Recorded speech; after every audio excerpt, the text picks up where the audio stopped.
Assalamualaikum warahmatullahi wabarakatuh. Di sini kami akan menjelaskan sedikit tentang perancangan pabrik kami, yaitu perancangan pabrik semen dengan kapasitas 22 juta ton per tahun. Sebelumnya perkenalkan, nama saya Orizana Devanita, NPM 177340009. Di sini saya akan menjelaskan bersama dengan rekan saya Marlina Andriani Hutauruk, NPM 177340008. Di sini saya akan membahas tentang latar belakang, penentuan kapasitas, uraian proses, spesifikasi alat proses, penentuan lokasi pabrik, utilitas, dan analisa ekonomi. Indonesia merupakan negara ketiga di Asia dengan nilai konsumsi semen tertinggi, dengan 69 juta ton per tahun, dan negara keempat di Asia dengan nilai produksinya, yaitu dengan 74 ton per tahun. Dengan ini, seharusnya dapat pendistribusian semen dapat merata ke seluruh Indonesia. Namun terjadi ketidakmerataan harga di bagian Indonesia Timur, sehingga untuk menopang konsumsi dalam negeri yang diprediksi terus meningkat, diperlukan ekspansi keluar Jawa. Walaupun konsumen terbanyak masih berada di Pulau Jawa dengan penduduk terpadat. Penentuan kapasitas. Dalam menentukan kapasitas pabrik semen yang akan didirikan, hal yang dipertimbangkan ialah tingkat kebutuhan terhadap produk, ketersediaan bahan baku, dan resiko-resiko yang mungkin saja terjadi pada pabrik. Berdasarkan jumlah produksi semen di Indonesia tahun 2015, yaitu sebesar 70 juta ton per tahun, maka diprediksikan kebutuhan semen 10 tahun yang akan datang adalah 110 juta ton per tahun, di mana peningkatan kebutuhan per 5 tahun sebesar 20 juta ton. Sehingga kami tetapkan kapasitas pabrik yang akan didirikan sebesar 22 juta ton per tahun. Tahapan proses. Terdapat 6 tahapan proses dalam pembuatan semen, yaitu penambangan bahan baku, penyiapan bahan baku, penggilingan awal, proses pembakaran, penggilingan akhir, dan pengemasan. Ini merupakan flow diagram proses pembuatan semen, dapat dilihat pada gambar. Ini saya akan melanjutkan penjelasan dari perancangan pabrik semen. Sebelumnya, perkenalkan, nama saya Marlina Andriani Hutauruk. Yang pertama, saya akan menjelaskan spesifikasi alat proses. Di sini saya akan menjelaskan alat utama yang digunakan dalam proses produksi pabrik semen. Yang pertama itu ada crusher. Crusher ini terbagi atas dua jenis. Yang pertama itu ada limestone crusher, yang kedua itu ada clay crusher. Limestone crusher ini memiliki tipe atau jenis hammer crusher dengan kapasitas 250 ton per jam. Kegunaannya untuk memecahkan batu kapur, karena salah satu bahan utama yang kita gunakan untuk pembuatan pabrik semen ini adalah batu kapur. Jadi kita membutuhkan alat untuk memecahkan batu kapur. Yang kedua itu ada clay crusher dengan tipe roll crusher.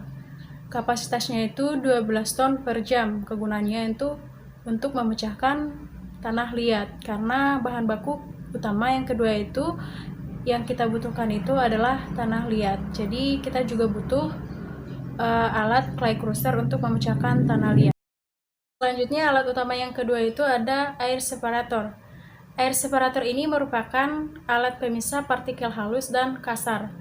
Jadi alat ini dirancang sedemikian rupa sehingga nanti partikel yang masuk itu akan terdorong oleh aliran udara, kemudian akan diputar sehingga partikel halus dan partikel kasar itu terpisah.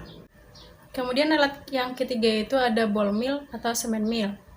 Alat ini digunakan untuk menggiling klinker dan gypsum.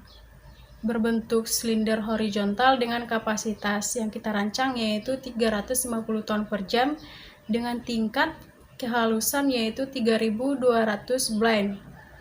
Bagian ball mill ini terdiri dari dua bagian, yaitu bola-bola yang berukuran besar dan berukuran kecil. Prinsip penggunaan bola-bola ini adalah untuk memperbesar luas kontak. Selanjutnya ada alat kiln, di mana bentuknya itu silinder memanjang horizontal dengan kemiringan yang kita desain yaitu 4 derajat dengan arah menurun. Kapasitasnya yaitu 350 ton per jam.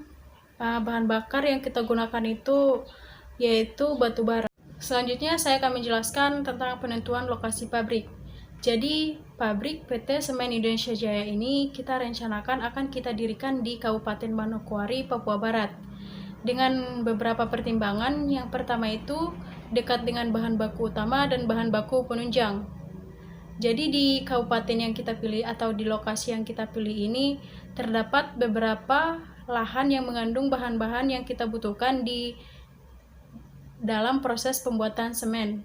Beberapa di antaranya seperti batu kapur, tanah liat, serta pasir kuarsa. Sehingga kita memilih untuk lokasinya dekat dengan sumber bahan baku dengan tujuan untuk meminimalis biaya. Dan yang kedua itu ada kemudahan dalam pemasaran. Jadi lokasi yang kita pilih ini letaknya cukup strategis karena berada di antara daerah-daerah yang mengalami kenaikan harga semen yang cukup tinggi. Itu yang diakibatkan oleh pendistribusian yang sulit. Jadi pabrik kita ini akan mengalami peningkatan penjualan karena daerah pasar yang cukup besar. Selanjutnya, pertimbangan yang ketiga itu kemudahan dalam transportasi. Jadi Kabupaten Manokwari ini termasuk transportasi yang cukup lancar, jalur darat maupun jalur air. Dekat dengan sumber air yaitu di mana kita di sini menggunakan sumber air dari sungai, yaitu Sungai Ransiki yang berada di kawasan pendirian pabrik. Untuk peta lokasi dapat kita lihat seperti yang terdapat pada gambar, di mana letaknya yaitu berada di Kabupaten Manokwari, Provinsi Papua Barat.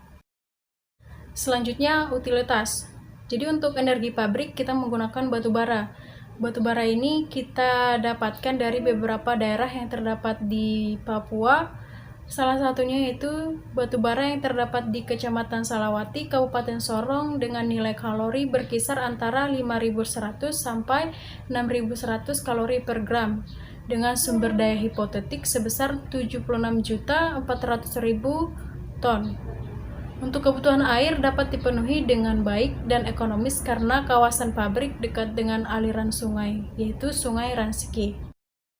Selanjutnya, analisa ekonomi. Jadi berdasarkan analisis ekonomi yang sudah kita lakukan, kita memperoleh data-data sebagai berikut. Yang pertama, gross net profit, di mana profit marginnya itu 26%, gross profit margin yaitu 26%, net profit margin 0,01%. Dengan nilai ROR 8,6%, kemudian payout time itu 11 tahun, nilai IRR itu 28%, dan BEP itu 3,3%. Jadi berdasarkan teori dan analisis yang telah kita lakukan, dapat dinyatakan bahwa pabrik kita ini layak untuk didirikan.